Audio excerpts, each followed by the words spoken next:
Kentucky Republican Senator, that's Rand Paul, joins us now from Capitol Hill.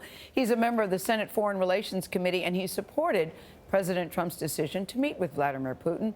Senator Paul, long time no see. Very good to see you this morning. Good morning. Thank you for joining us. Listen, you've heard the avalanche of criticism and negativity, appalling, shameful, disgraceful, shocking.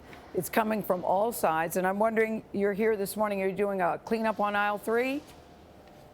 Well, you know, I think we ought to take a step back and look at the bigger picture and decide whether or not we want to have conversations with even our adversaries. During the height of the Cold War, during the Cuban Missile Crisis, Kennedy had a direct line to Khrushchev, and I think the world is a safer and a much better place because we had that line of communication.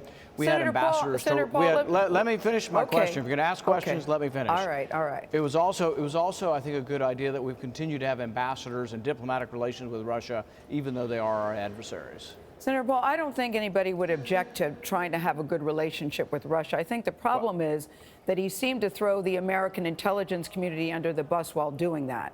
Is there a part of you that wishes? Is there a part of you that wishes? I think that's incorrect. I think what you just said, that no one would object to him meeting with Putin.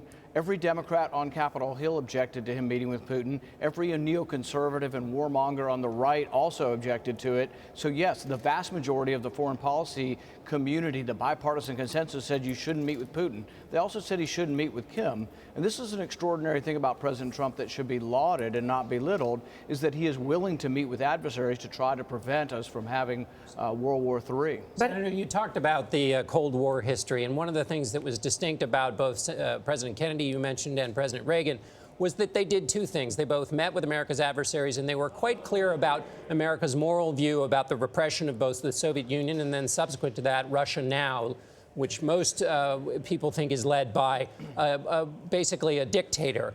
What the president didn't do and is getting criticized for is he did not make that moral case. He basically said in the relationship between the two, both sides are at fault. That's the distinction here, not the whether to have the meeting. So what about that moral piece? But I don't think you're being fair to the president. So when President Reagan met with Gorbachev, do you think he listed the litany of Soviet abuses from Stalin on in a one-to-one meeting? No, they were listed and recounted by other people in the administration. There have also been people within the Trump administration who have listed and recounted the human rights violations in Russia. But we also have to understand that we have to deal with the world as it is, not as we wish it to be. And if we're only going to talk to people who have perfect constitutional republics, we're going to have a very small audience, and we're going to have a lot of potential conflict with no outlet for diplomacy.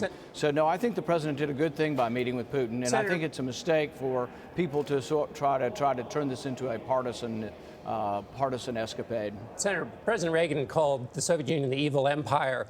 Many of his most famous comments are calling out the Soviet Union on its moral shortcomings. So I think that comparison between President Reagan and President Trump is off a bit. But let me ask you this question. It has also been the tradition for American presidents. But I'll respond to that. I'll say Reagan also sat down with Gorbachev and didn't call it an evil empire in a press conference with Gorbachev. He also sat down with Gorbachev, and we also had strategic arms limitations. He actually did, while the rhetoric was strong, you actually might compare that to Trump's rhetoric with North Korea. It's been very strong, but he's been willing to sit down with him.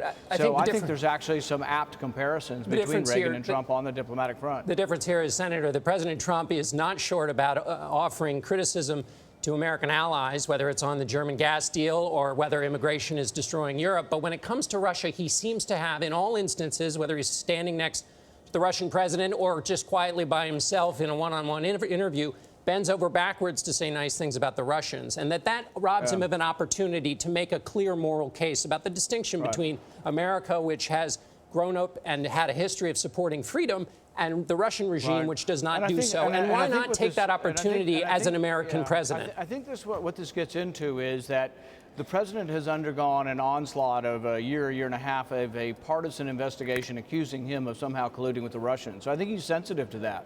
But there's another aspect to the investigation that is a legitimate one, and that is saying, did Russians hack Hillary Clinton's emails? And so there's a legitimate aspect, and then there's a partisan aspect. And we all have now concluded and all understand that the investigation was started by partisans, James Clapper, John Brennan, who started the investigation at the behest of the Clinton campaign, who paid somebody in Russia to come up with a dossier. So really, it's funny that we keep talking about Trump and Russia, when in fact the only person actually known to pay Russian agents was Hillary Clinton, who paid a British spy, who then paid British agents for dirt on, concocted dirt on Trump. I know we could go down that road again, but I still think the question remains, does he have to throw the American intelligence community under the bus? I still think that's a big question that people are asking, but we're going to have to leave it there, Senator. One of the reasons for it is James Clapper's a known liar who's lied to Congress. So so for someone who's for problem. transparency, Senator, a lot of people were outraged that this meeting took place privately. I think that was a lot of concern as well, but we're going to have to leave it there. We appreciate you joining us. Thank you.